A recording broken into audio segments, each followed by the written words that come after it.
So, welcome everybody to the latest Jodel webinar. This evening, it's my absolute pleasure to be working with Robert James Gabriel, the CEO of Helperbird, which is a fantastic Chrome extension which I've been using for a number of years now, in particular, Immersive Reader. And what Robert's going to do this tonight is he's going to walk us through all the different features that could be useful not only for language teaching, but also as in general to support every type of learner, particularly dyslexic learners and any learners that have challenges in the classroom. Helperbird can absolutely help and support all learners. And anecdotally, people, when they've told me about how they've been using tools like Immersive Reader as part of Helperbird, that they found it very, very useful in promoting autonomy, giving children a bit more confidence in their ability, the fact they can have a model of pronunciation, how they can build up their confidence so they can access the language more easily. So I can't wait to get started. I hope I haven't embarrassed you now, Robert, but I can't wait to get started and hear all about Helperbird and how we can use it in the languages classroom, but in general in education to help our learners. Over to you, Robert. Perfect. Thank you so much, Joe. And thank you so much for everyone who's coming here live, who will watch this later. My name is Robert James Gabriel. I'm the founder and main operator of Helperbird. And kind of just to set expectations of what you're going to listen to and see today, is I'm going to just spend 5 minutes telling you the history of Helperbird, kind of answering common questions such as what is it? What can it support? Similar to what Joe mentioned. And then I will switch to a live demonstration showing you the highlighted features. We have so many features that I wish I could show you all of them, but I'll show the main ones. And then if you have any questions of do you support this or do you support that, I would love to hear it. You can leave it in the chat and Joe will ask me either throughout the chat or at the end as well. So if you hadn't guessed, I'm originally from Ireland and I currently live in the United States. But when I was about 15 years old, I had struggled with school. I had been undiagnosed with dyslexia up to that point. I liked my friends. I just struggled through school. I hated reading. I hated doing work. I I was struggling to read the books. Even when I attempted Harry Potter, I couldn't get through the third one just because the wording and my dislike for reading kind of stopped me from enjoying it. Um, but everything kind of came to a head in Ireland where we have two kind of exams, one when you're 15 and one when you're 18 to get into college. And I did okay during my 15-year-old exams, but a teacher told my parents at a parent-teacher meeting that they should consider taking me out of school to end my suffering. The reason being was that she thought my handwriting and spelling was so poor that I would only struggle as I went into the senior cycle. But my mom and dad turned into a mom and papa bear, is what I would like to describe. And they pressured the school that you need to get my son tested, you need to get him checked.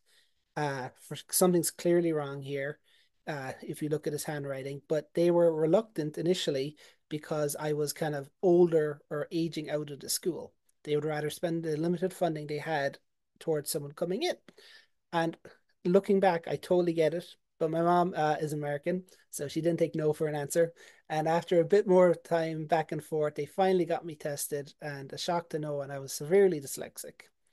And once you get diagnosed in Ireland and probably most countries, is that I had access to tooling and software, and I was that my parents couldn't afford uh, at the time, so I had access to those. But I also had the ability to give up Irish because it was too confusing, and my some of my spelling and grammar was waived in terms of exams. And once that happened, I started my grades skyrocketed because I was able to express how I was. I had access to these tools that we couldn't afford, but also it just gave me a new sense of confidence as well.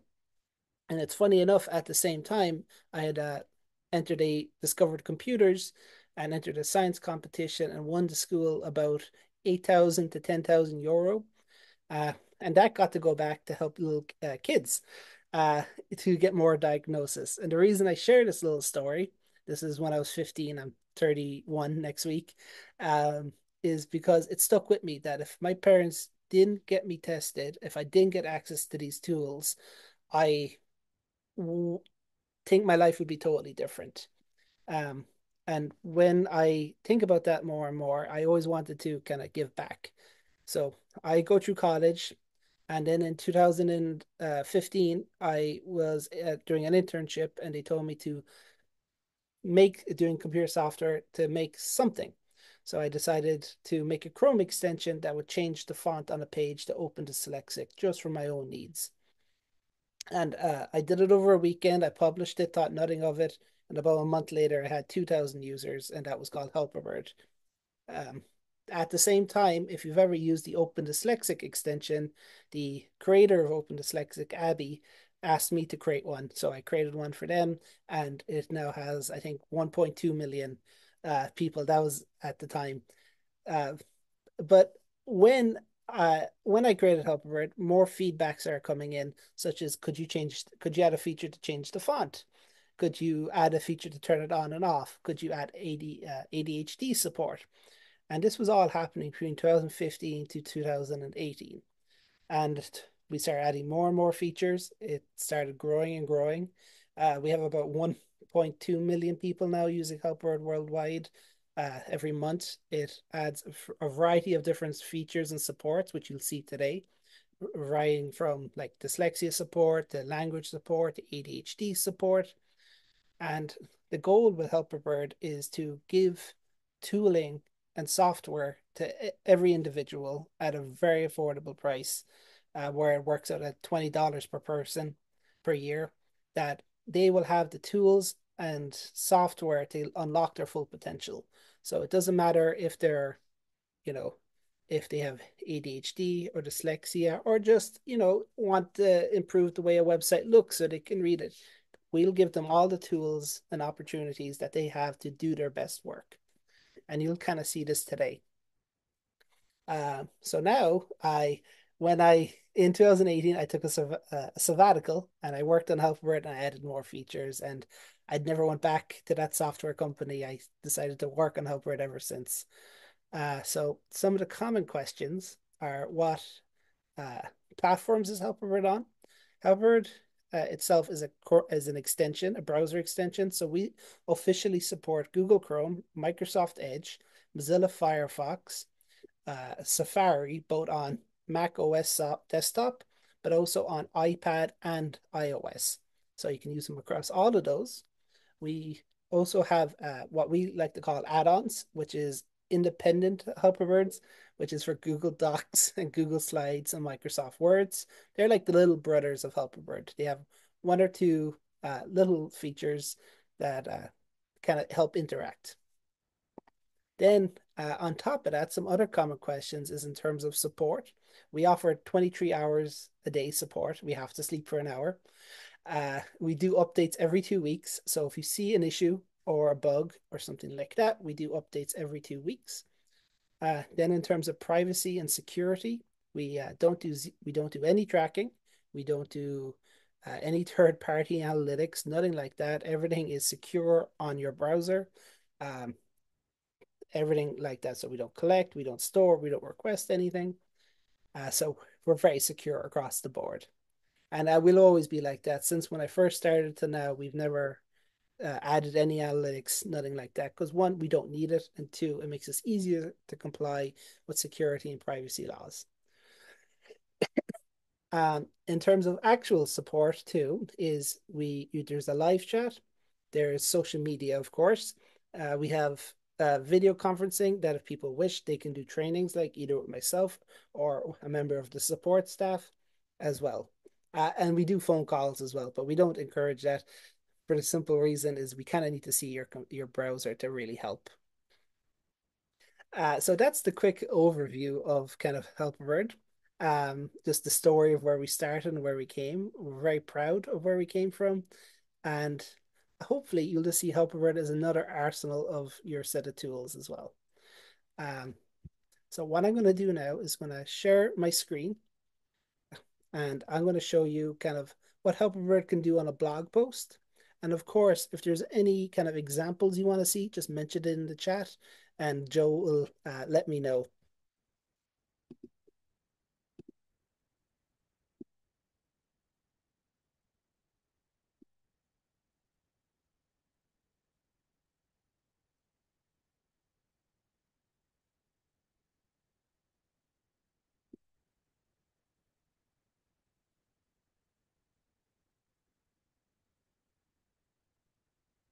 Just hide this bar.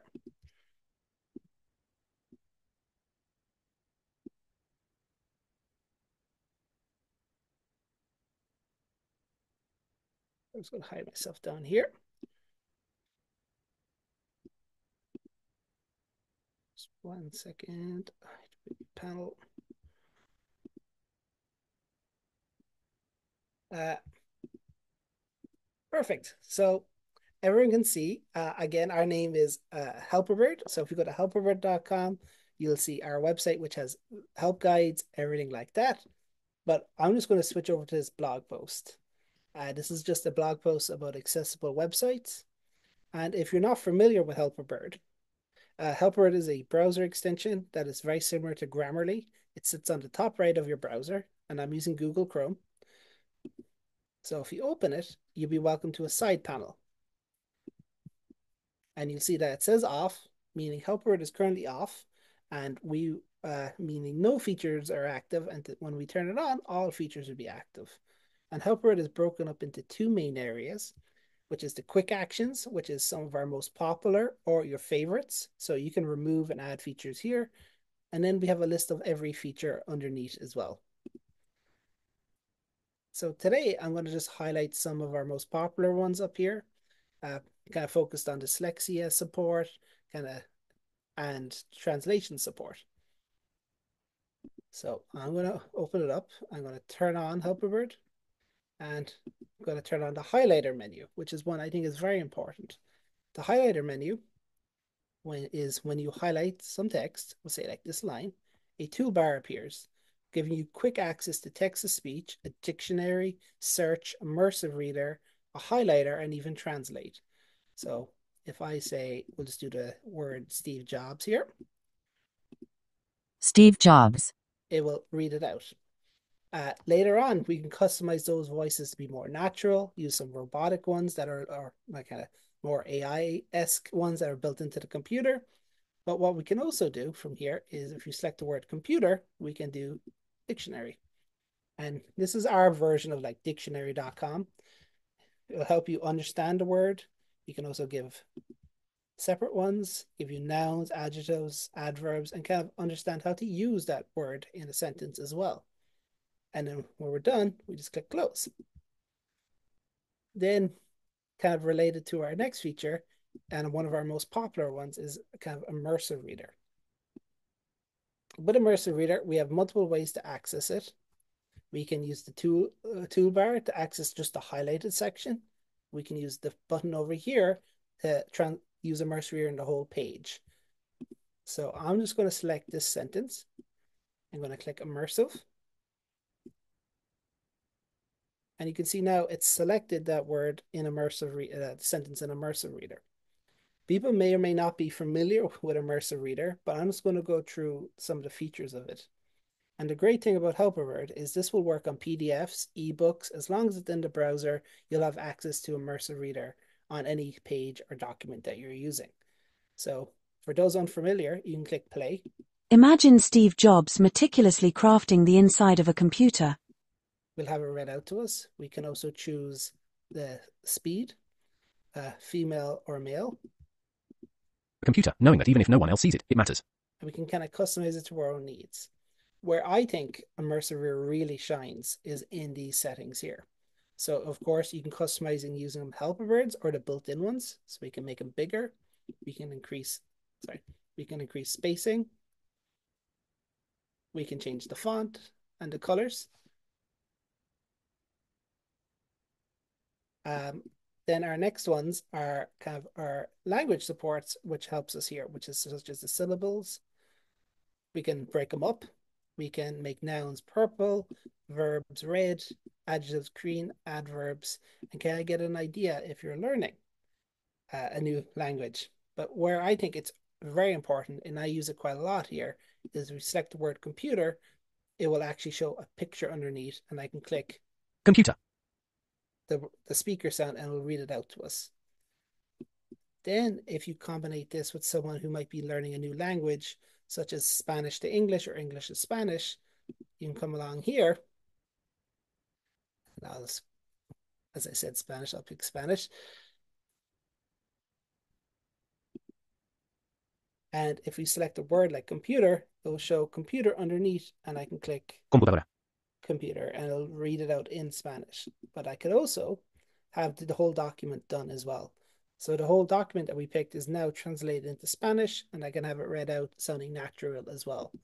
Imagínese a Steve Jobs elaborando meticulosamente el interior de una computadora, And then I can also go back to the original at any point as well. So it makes it extremely easy, and with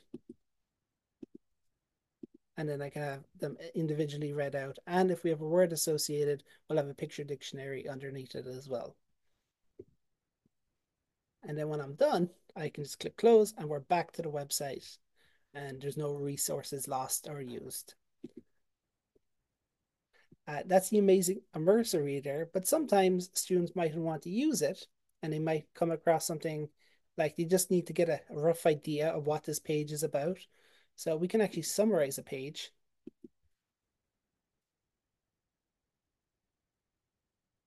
And this is summarizing this text I selected, but if I close it down, it'll do the whole one. So give it a second. And it's summarized into 3 or 4 bullet points about what this article is about. If a student or an individual was to overuse it or kind of abuse this system, this page, a little warning will come up saying you should consider reading the article instead of getting it. This is kind of trying to find a nice balance between both. Then our next feature is we have one, some browsers have this built in, but it's called reading mode. What it does is it removes all distractions on the page and just gives you to you in a nice article format, like a newspaper. And it gives you a rough reading time. And it just gives you a nice overlay that if a page is too distracting, and then when you're done, you can click close. So then one of my next favorite features is the PDF support.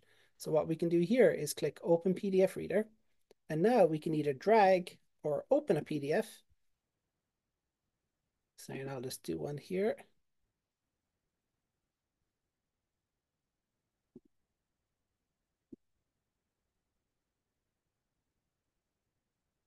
You can see our PDF has now been opened. This also works in Google Drive as well.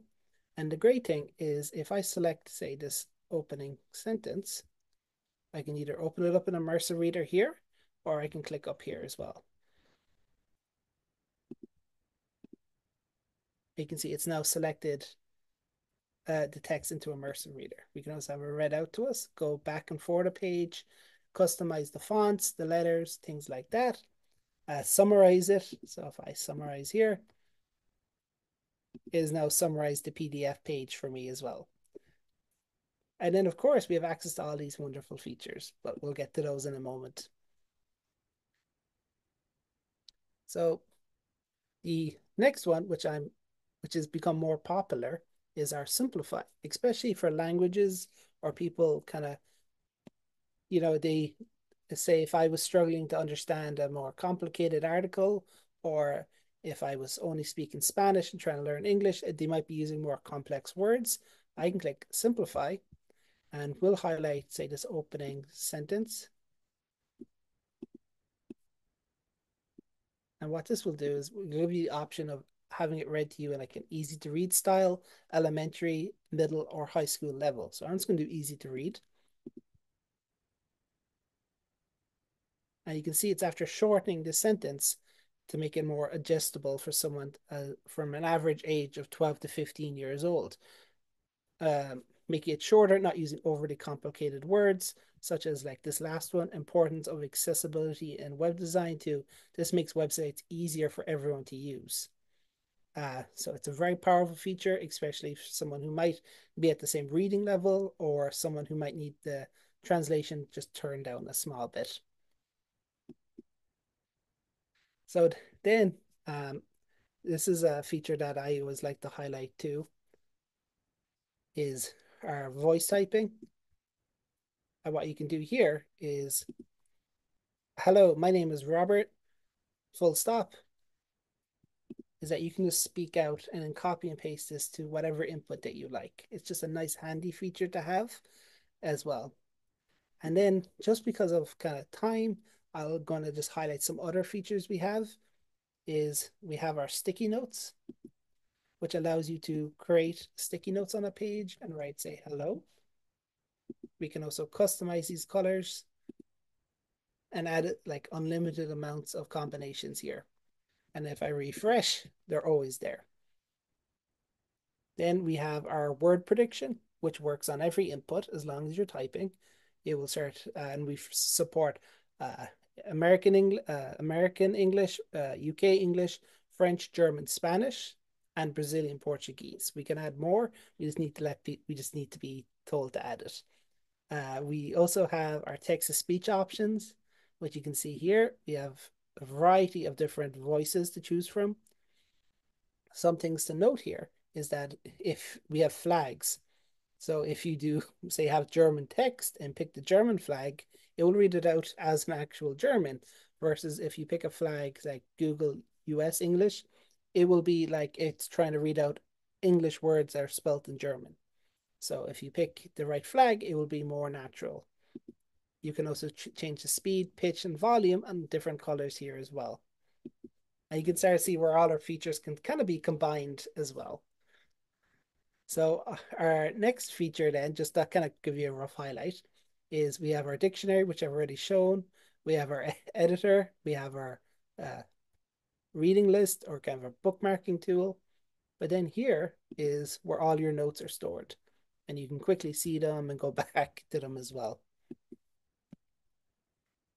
Then just to highlight another part here is we have our quick actions, which allows us to add tools to the quick action area or to remove them to kind of really give you an idea of what your favorites are and remove the ones you don't use as much.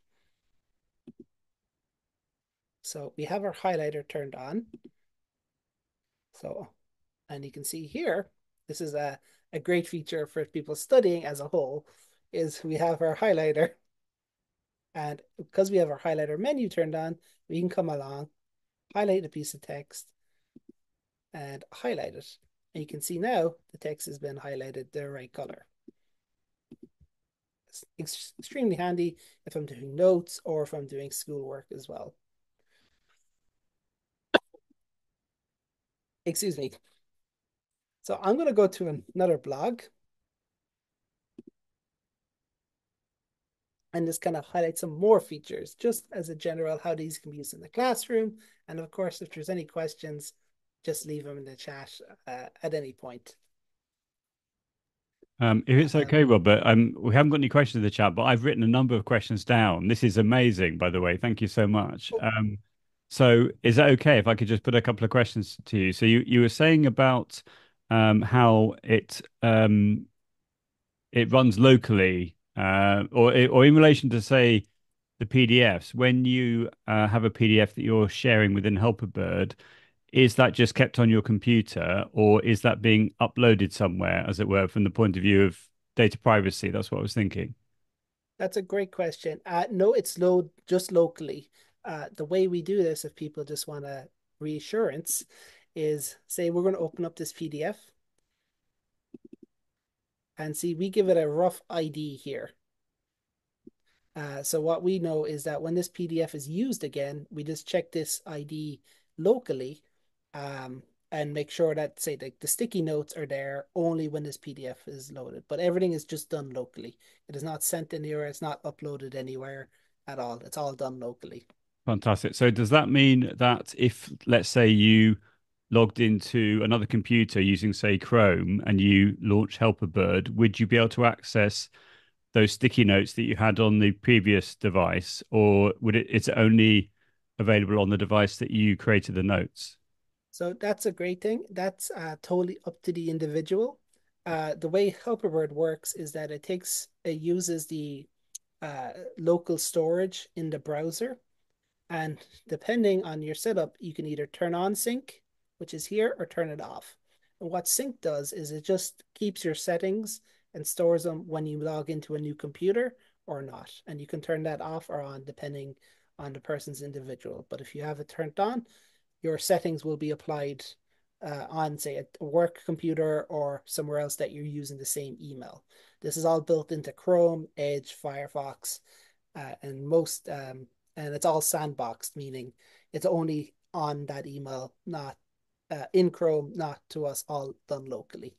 That's fantastic, brilliant. Okay, and then you were showing us examples of your blog post that you'd written in English, but my understanding is certainly based on Immersive Reader is that presumably, if the text that you'd written or the text on any web page was in a different language, that all the tools that you've shown us, for example, Summarize and Simplify, would also work in any language which is there. Is that right?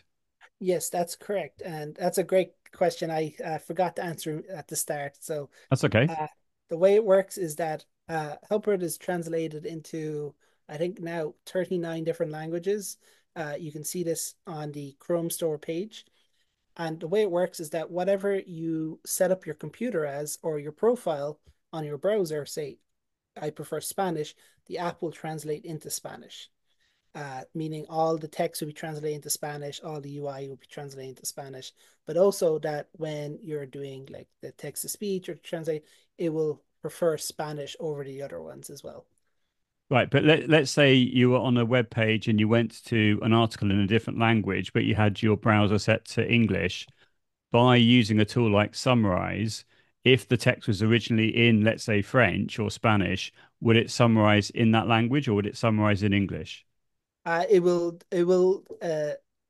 attempt French and Spanish first, and then if we can't get an idea of it correctly, we'll let you know. But yes, it should do it automatically. Fantastic, fantastic. Because that's one thing I love about Immersive Reader as part of Helperbird, the fact it recognizes the language automatically. So you don't have to, like with other tools, you have to select the language, but it does it automatically, which is just it's great. Now, a typical question we've had in the chat is, could you sort of go over what you can have as the free features and what do you get with the pro features, if that's okay?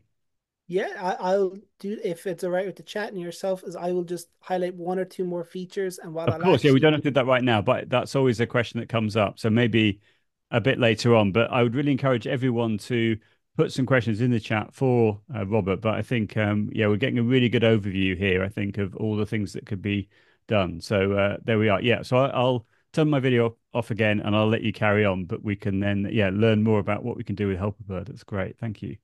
No, that's perfect. Thank you. And feel free to interrupt at any point if you have more of your own questions or someone Okay, else as well. thank you. And if there's no questions, that's fine too. Um, so what I'll do is I'll just highlight the kind of rest of the features here for everyone. Um, then what I'll do is I'll just log out, show you the free ones. And after we're done recording here too, is I have something just to share as a thank you to everyone as well. Um, so it's worthwhile sticking around. Uh, our next kind of group of features is our reading options, which allows you to change a page uh, to a different font, the ones that suit you, including the common ones for dyslexia, such as Lexend or Open Dyslexic. And again, this will follow you from page to page. So if I go over here, you can see it's already applied the text to Open Dyslexic bold. Then we can adjust the text size and kind of get an idea of what I kind of want. You can do word spacing. I'll go back to we can make it bigger or smaller. Then we have letter spacing. And then we have line height and text alignment to go from right, center, justified, or unjustified. And then we have one that's become extremely popular in the last couple of months is our paragraph support. What this does is it adds a border around paragraphs to make them less intimidating for readers to kind of go, oh, I only have two more paragraphs to go of reading instead of a whole body of text. And then, of course, you can customize these by choosing the background colors, the width, the columns, you name it, you can customize it. Then our next set is, which I've shown already, is the voice typing, the sticky notes, the word prediction, and the highlighter. Then we got what I like to think is a very cool one. It's a very powerful one, especially if you're fans of Immersive Reader. Is I'm gonna go to a blog that has a question like here or here. is what we can do is it's extract text, meaning you might have heard of another term such as screenshot reader or OCR. We call it extract text. So what we can do is we'll click start. It'll ask us to select an area. We're going to select here. Oh, sorry, let me.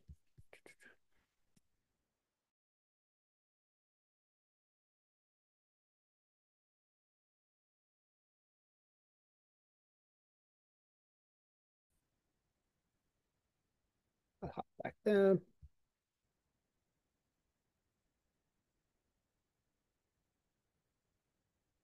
Where, here we go. Right, one more time, otherwise we have a little bug.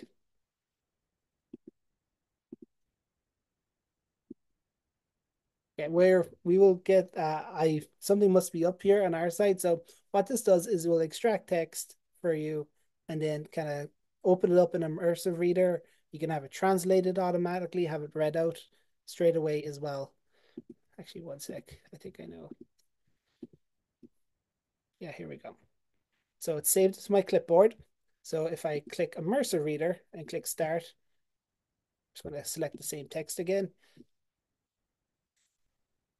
It opens up the text that I selected or extracted in Immersive Reader. And we have all the wonderful tools there. But another great one is we can have it translated. In the app, which I'll show after, is you can choose your preferred language to translate text into. I believe this should be Irish or Spanish. And if we select the text again, we'll take a screenshot and you can see it's changing into Maltese. We can also do Spanish and it makes it nice and easy just to get a general idea. So if I do like the text here, for example,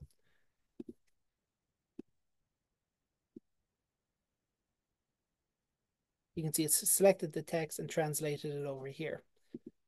We can actually turn all these on at once if we want, but what we could also do is have it read out. So I'm going to click start again. Web accessibility and depend dyslexic. And it has it read out to us. But we could also have it save extracted text. And what I mean by that is if we select this again, is saved it as a sticky note. So if I refresh the page, we have it over here. So now we can have access to the extracted text. And then we have languages down here. And what the languages do is for certain like alphabets, such as say Arabic, it doesn't use like the Latin characters or the English characters. So you just need to switch it. So Arabic or Spanish, and we'll actually use those to extract the text in. Just make sure I didn't miss over anything. So then our next set, I won't go through all of them, just to kind of highlight them, is we can change the colors, the links, the backgrounds, and the highlighter colors. And then here is we have the highlighter menu, access to Summarise, Immersive Reader, preset some settings, and themes for the reading mode. So I just like to highlight the green one. You can see it's now green as well. And then kind of our one of our last major areas is we have our dyslexia options, which all these are free as well. So we have the overlay, which adds a traditional overlay. We can pick the color, but we can also like pick the percentage of how bright or dark it is. Then we have the three types of dyslexia rulers. We have the regular one, which is at a fixed position. We can customize this to say follow the cursor. We can also change the height and the width. Then, of course, we can change the color and the brightness of this as well. That is just one of the rulers. Then we have the focus ruler, which is a more popular one, which adds an overlay. But where you move your mouse, it becomes transparent. And then we have the old school method or the reading guide, which is like if you got a pencil and drag it along each word. Then just kind of go through the rest of these. We have simplify, of course, which I've already shown. We have our text to speech, our speed reading, which is an interesting one. So we're going to select some text and we're going to click play. And you can see it's starting to show each word, but we can go back and forth and we'll actually show you how to break up a word to pronounce it, such as journey as well. And then I can click an individual word And the idea here is it's popular among readers to use this to quickly glance through and read different texts at a quicker pace. We have options here to turn on or off middle colors and to make it easier to follow. Then we have our translation, which I kind of mentioned earlier. You can choose here, and it will read out in that language or translate in that language by default if you wish. It will also auto detect as well if you're trying to, like, say, translate Spanish to English or something like that. Then there our last few, and then I'll kind of go to the free versions just to show you the difference. And then if there's any questions at the end, and of course, if there's not, that's totally fine. We have our speed reading, our auto scrolling, which will scroll depending on the pace you want. We have our screenshot, which will take a screenshot of the page with any of your notes and applied settings. We have our display options, which is more focused on this accessibility. We have high contrast modes, yellow and black, inverted grayscale, inverted color, grayscale, and then increased contrast as well. We have emphasize links, which is a very important one, which adds 4 colorblind friendly colors to every link on the page to make them stand out a bit more. We have text stroke, so we'll go back into here. You can see it's after adding a stroke around each text. We have saturation control, and then we can increase it and kind of find a level that suits your kind of style. We also have cursor controls, make them bigger or smaller, and we have zoom as well. Then our last 2 sections are kind of focused on media.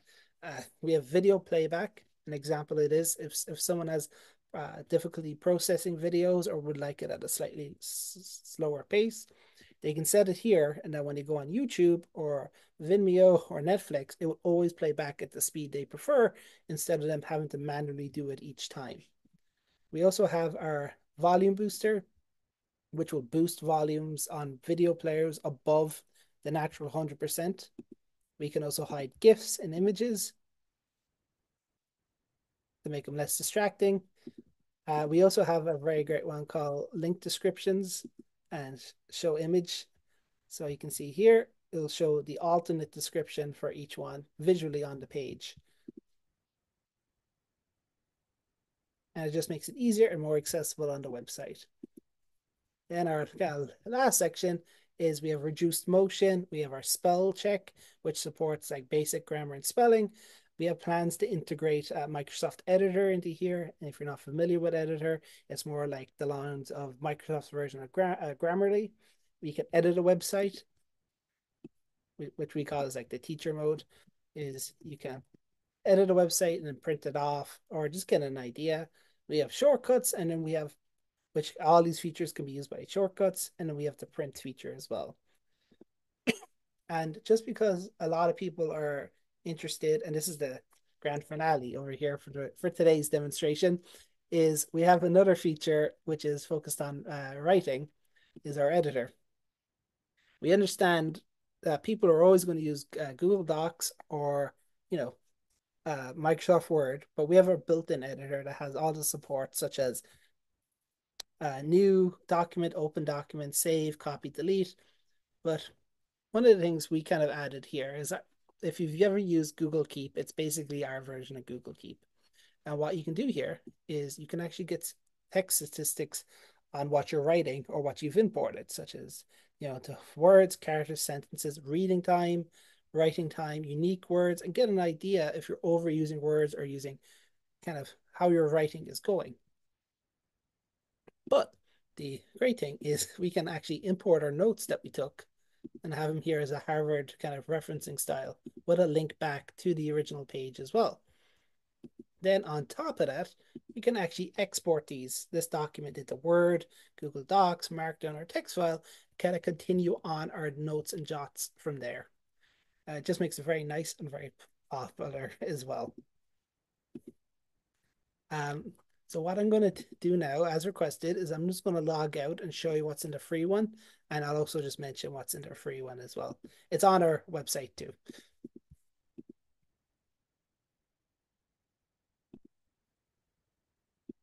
While you're Perfect. doing that, Robert, can I just ask a couple of questions, if that's okay? So we've had a question in the chat around, you were talking about being able to um, open up a PDF and then have uh, Immersive Reader, etc., working with that PDF. Uh, and you talked about with YouTube, you can choose the playback speed. Is it possible to share a video that you have locally through Helperbird to change the playback speed, or is it only with tools like YouTube and Vimeo, etc.?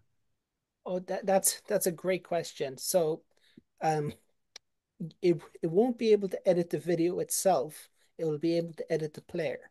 And what do I mean by that is the student or individual would need to have their preferences saved here, such as say and picked it here. Hmm. And then when they play a video in their browser, be it locally or be it on a website, it would apply it then.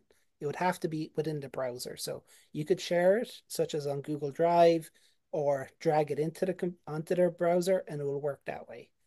Does Amazing. that So make you sense? could upload a video that you've made into Yeah, Google Drive, and then it would apply that playback speed that you've chosen. Yes. that's correct. Yeah, the Wow. individual. Wow. Wow, that's that's really cool.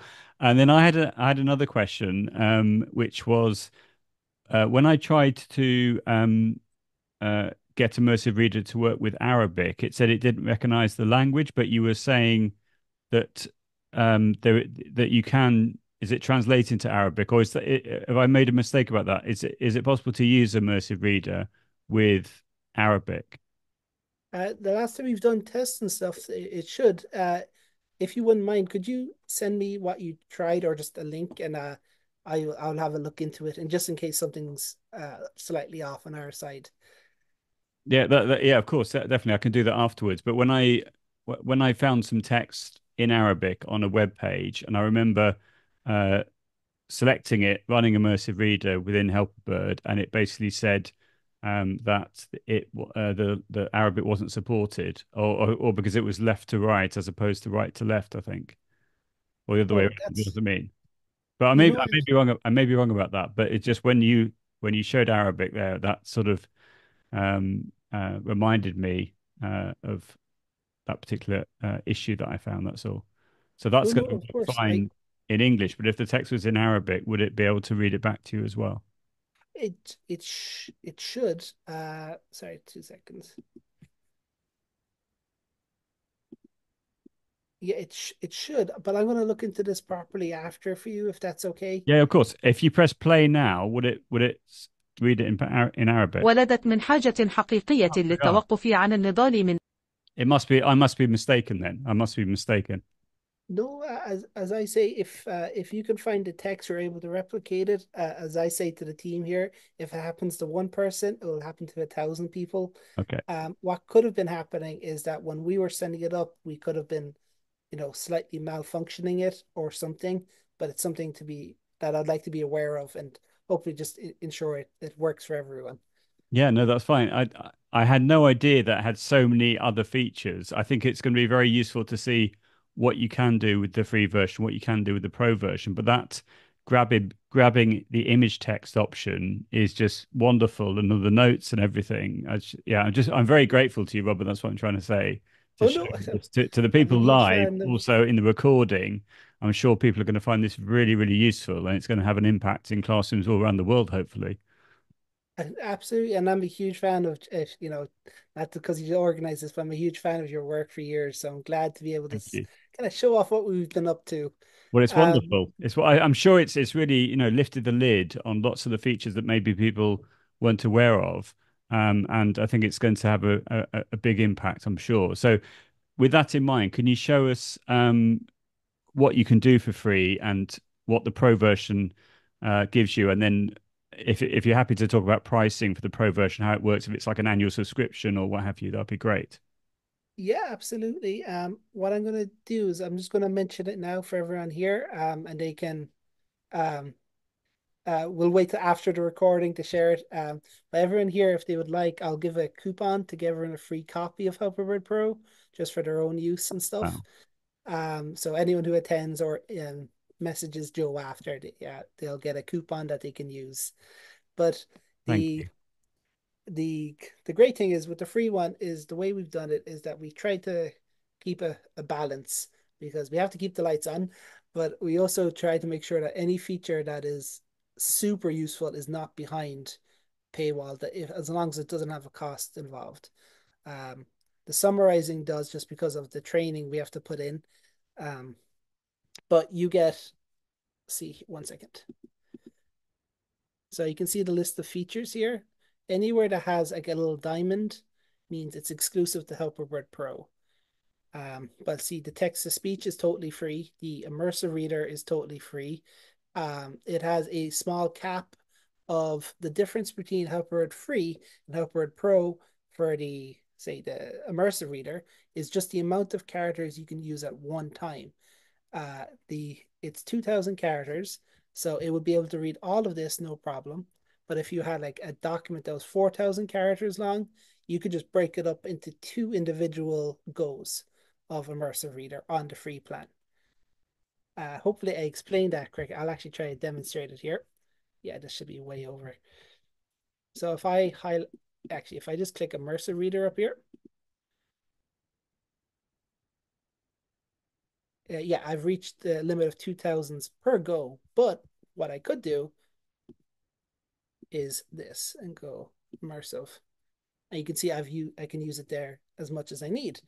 And then I could go to the next paragraph and do the next one. The reason we kind of are forced to do this is Immersive Reader is so popular, but there's also a cost of using it that were built by Microsoft. So we just put a small cap on it just to make sure that people aren't doing a 40,000 character document at one time. Uh, So then our text to speech is all free. The dyslexia tools are completely free. The styles, the writing to most of the writing tool. Oh no, sorry. The paragraphs, the reading tools, the accessibility, the media, the kind of display. Most of the display, besides the cursor size, is free as well. Yeah, and then the one thing we're doing in the future is, especially if people are going to have the opportunity to try out the features once or twice before they're like locked completely behind upgrading. We try to find a nice balance. And of course, if people wish to kind of give me feedback on this, I would love to hear it. Are we locking too many things behind the paywall? Or could we release some features? You let us know and we'll kind of adapt to that as well. So, one of the things is we have three kind of pricing models here. I'll just show, sorry, 1 second. So we have the free version, which if you go on to Helperbird pricing, you'll see what's included, and then a huge comparison down here as well. We have Helperbird Pro, which is normally like $30 to $20. We put sales on the whole time. At the moment, it's 15. Then we have Helperbird Unlimited, uh, which is if you have a school, it will cover all staff and teachers and students and include training. Again, we kind of so it's like a one price $1,500, or we can give discounts if you ask through chat as well. That will cover everyone. And then we have kind of unlimited, which is for more enterprise or districts, where it's like multiple schools within a district system as well. And we do all this kind of based on rough numbers and things like that. The other question too is people ask, is there a limit if I say get Helper Pro? Is there a limit to the amount of times I can activate it? No, you can actually, because we understand people might have several different browsers and things like that that they want to use on, if they want to use it on Edge or Chrome. The one thing we do is occasionally if we know that you're kind of sharing your key with several other people, we'll just kind of send you a warning saying, hey, this is kind of unfair to us, uh, and we kind of work from there. Then the one other thing, just to make it easier for you, we just have a search that we can jump up and down as well.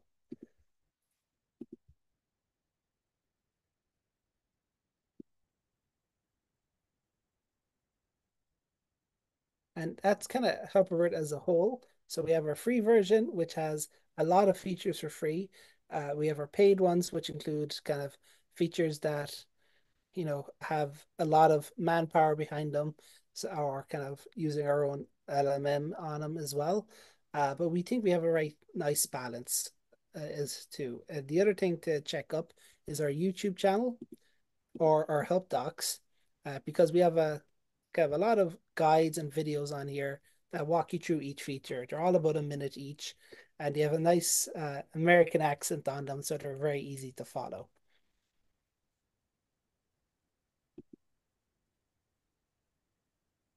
Amazing. And can you just clarify the browsers that are compatible with Helperbird, or on which devices can you use Helperbird? Yeah, that's perfect. So we're more browser specific than operating.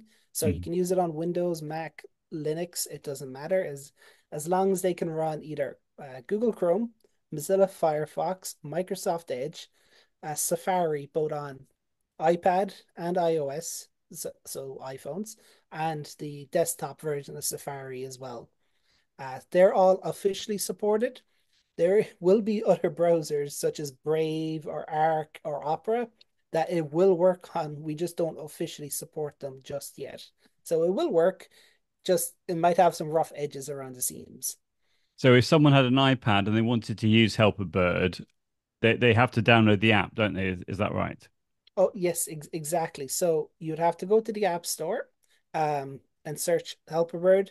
It will download an app, but there's a video in there explaining how to use it. Um, so there's an app, but it's more of a help guide of how to use it in Safari. But yes.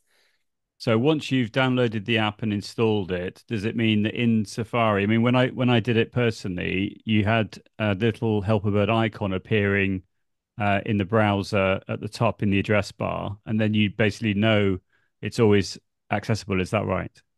That's correct. You've worded it nicer than I ever could. I think it's wonderful. I love how it's available on lots of different browsers and different devices. It's just great. One more question that I had personally, when you launch Immersive Reader, it seems to always be in dark mode or have like the black background with the white writing. Is it possible to change that as a default so it doesn't appear in dark mode? Yes, so by default, it'll try to do your system settings, but if you go to, sorry, where is it? Here, you can actually choose immersive settings and do dark mode or spacing and Right. kind of have default settings here as well. That's brilliant. That's brilliant. Wow. I'm really blown away about all the different things that it can do, all the things you do for free. And of course, as you say, with the pro version, that there is manpower behind that. So you can't have it. I do understand, you can't have everything for free. And I'm sure everyone here understands that as well. That's amazing. I just wondered from anyone watching right now in the chat, if you have any other questions for Robert, but I think you've done a brilliant, brilliant job. And is there anything else that you wanted to show you haven't had time to do so? But I think, or what do you think? Have you touched on everything you wanted to showcase? Yeah, there's one just to give people a little heads up. I'll actually just show it now. So this is just a little not a sneak preview because it's coming pretty soon, but A world exclusive. a world exclusive. This hasn't been shown outside. Actually, that's correct. Is we have two major things coming in about a week. One, we've kind of cleaned up our UI. One of the biggest criticisms we've got is it's kind of overwhelming when you first use Helperbird. There's so many features, which is uh, the thing we're always working on, and how to turn it on and off. So if you had settings applied and you want to turn it off, you can click here, and it will keep all your settings stored, but just not apply them. Uh, People were getting confused.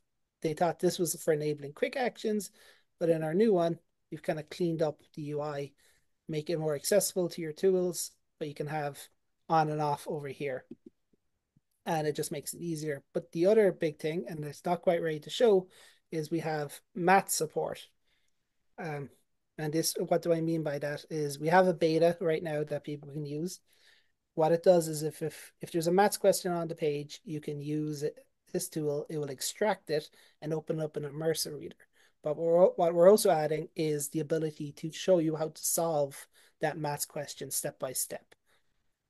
So if you had three Wow, minus really? Wow. two, yeah. So I was trying to demonstrate it earlier, and we have a quite a little two more bugs, but it's a little sneak preview. It'll be coming. It would be part of the pro one just because of the heavy lifting behind of it.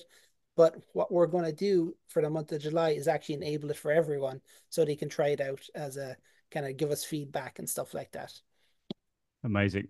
You mentioned earlier that Helperbird works in Google Docs and in Google Slides. Is it possible to give us a quick overview of how that actually works? I know how it works, but I know when I show this to people, they go, "Oh, I didn't realize you could use Helperbird within Google Docs." Would that be okay?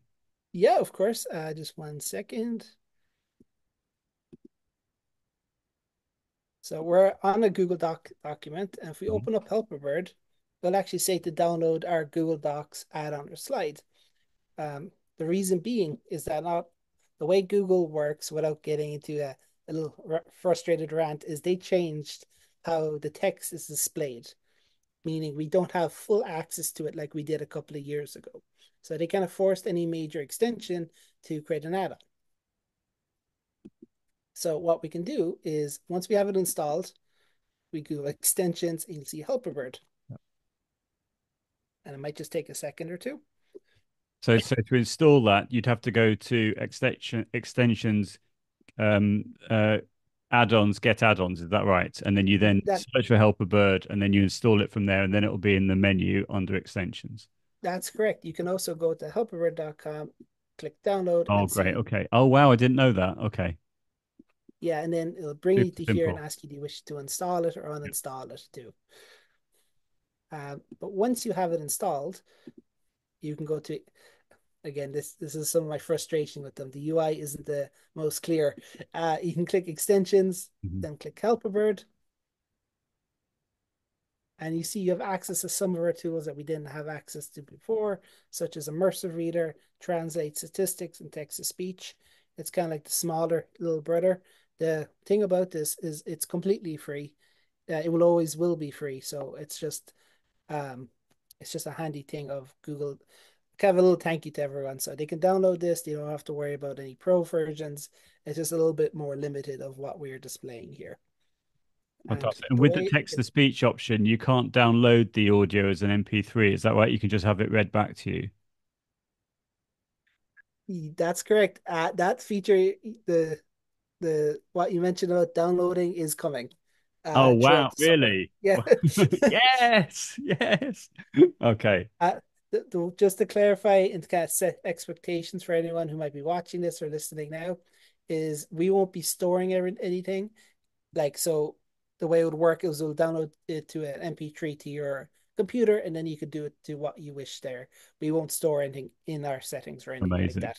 Amazing. So for modeling pronunciation, for example, you could have a set of lines or a whole text. It could then, presumably, you'd have the same issue with the number of characters, but you could then have that read back to you and then have a downloaded offline version of an MP3 file, let's say, which you can then encourage the students to listen to in order to embed the pronunciation either of their own work or in a different language, etc. Exactly, like if they're going for a walk or listening, they can Exactly. listen Yeah. to that. Oh, that's so exciting, Robert. Thank you. So, could you just show us if you say copy and paste some text into the Google Doc just to show us that Immersive Reader works, if that's okay, just so Yeah, people of can see. course. So I'm just going to pick this opening Yeah, one. This works exactly the same with Google Slides as well. So if you use one, you've used both. great. Oh yeah, that. Yeah, it's always, you always have to do the keyboard shortcut. That's right. I know it's I hate it. But for here, our UI is slightly different. The reason being is just to make it more extinguishable between the extension add-on. So the way everything here works based on selecting and highlighting. So we're going to select, say, this whole paragraph. We click Immersive Reader. It might take a second. And you can see it's all in here now. And then I can click play. Hey there. Glowing Star, let's chat about something that's super relevant. And then I can customize it, of course. And then I can jump back to the Google Doc. Fantastic. Now, I think I'm right in saying that when you used to have this before, there was a double-headed diagonal arrow top right in the pane that appeared when you launched Immersive Reader, which allowed you to go full screen. But that's not there now. Is that a bug, or has that been removed on purpose? Do you see what I mean? So top, yeah. If you go Oh, back, yeah, there was like that's a diagonal double-headed arrow that if you clicked on it, you would go full screen. Whereas now you can only see the text in that pane. Is that right? yeah, that was just a slight A/B test with us, and it's ending I think on Friday. So the arrow basically will will be coming back triumphantly. Okay. Because it's obviously easier to read it if you can see it full screen rather than in the pane, as it were. That's great to hear that's coming back. That's great. That's great. Yeah, we do a little experiments in here just to get an idea for UIs and stuff. So, Mhm. but yeah, that was a failed test. That will definitely be coming back. Right.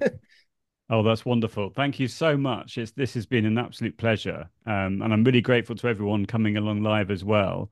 Just to clarify in relation to the recording. So we are recording the session right now. I'm going to upload the recording to my YouTube channel, as I've done many times previously. And that is available at youtube.com/@ as in the at sign, at Joe Dale. So you can easily find it, and it'll be there either this evening or certainly by tomorrow morning. Um, so it's been a real genuinely, Robert, it's been a real pleasure. It's been really fantastic to see all these different things. And I'm sure that people watching this back will be able to be inspired about how they can support all learners with these fantastic features. And I just think you've been very generous with your time and in general, making so many fantastic features available for free. It's just wonderful. And I thought your personal journey at the beginning as well, that was just inspiring as well. So thank you for your time today. It's been really wonderful. No, thank you so much, and I'm a huge fan of yours for years. So I'm Oh, glad you were able to have me on. And if anyone ever has any questions, Joe, you can feel free to add this in the description. My email is robert.gabriel@helperbird.com. If you have any questions or have any feedback or just need a bit of help, I'll happily be able to answer those for you. lovely. Lovely. Thank you so much. It's been wonderful. It's been an absolute pleasure. And we've just about kept to time as well. So that's been awesome. You can see in the chat that people are saying thank you very much. This has been great. Thank you. Thank you. So it's just lovely to get that sort of feedback as well. So great. So if people want to stay on, I'm going to stop the recording. If people want to turn on their microphones and their videos, I'll give you that opportunity. If you're happy, Robert, to stay on for a couple more minutes, if that's okay. Yeah, of course, I'll hang out as long as people Is that okay? want to And then talk. if people want to ask questions, they can do that. But I'm going to stop the recording now. But it's been amazing, absolutely amazing. Well, I'm just going to hit stop. Here we go.